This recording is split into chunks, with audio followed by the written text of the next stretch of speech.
Ronnie, voy.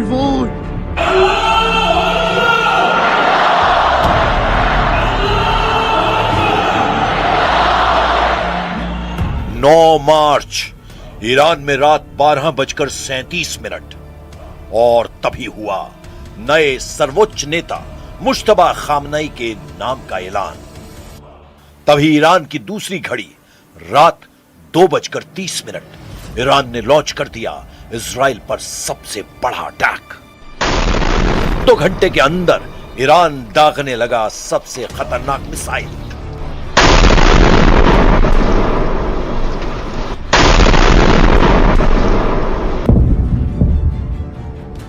IRGC ने कह दिया है कि अब छोटे वॉरहेड नहीं बल्कि बड़े वॉरहेड वाली मिसाइल ही दागी जाएंगी।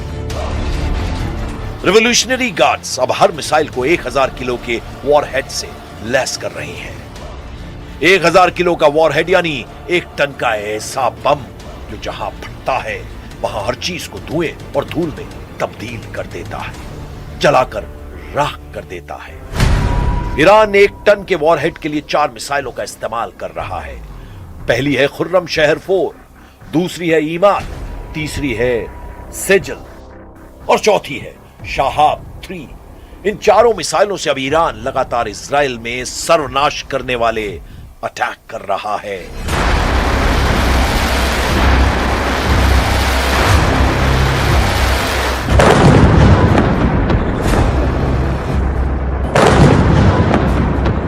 तेल अवीव में धमाके, बहरीन में अमेरिका के अड्डों पर धमाके, यूएई और कुवैत में उन ठिकानों पर धमाके जहां अमेरिकी सैनिक या ट्रंप के राजनयिक दूतावास खाली करने के बाद ठहरे हुए हैं।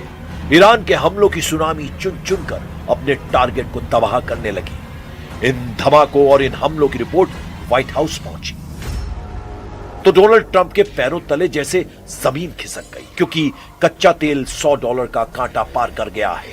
एक ही झटके में तेल के दाम 30% तक ऊपर पहुंच गए हैं। ट्रंप ने फौरन पुतिन को फोन लगाया। 1 घंटे तक बातचीत हुई।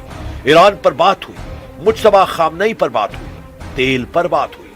फिर डोनाल्ड ट्रंप ने जब प्रेस कॉन्फ्रेंस की तो बताया युद्ध पूरा होने वाला है, हम जल्दी ही इस जंग को खत्म करेंगे। ईरान की लीडरशिप और सेना को पूरी तरह खत्म कर दिया गया है। Thank you, Mr. President. On Iran, you called it an excursion. You said it would be over soon. Are you thinking this week it will be over? No, Are you talking but soon. about days? I think soon. Okay, and with respect Very soon. Look, everything they have is gone, including their leadership. In fact, there are 2 levels of leadership, and even actually, as it turns out, more than that. But 2 levels of leadership are gone. Most people have never even heard about the leaders that they're talking about. So. लेकिन Iran ने दिया Trump को counter झटका।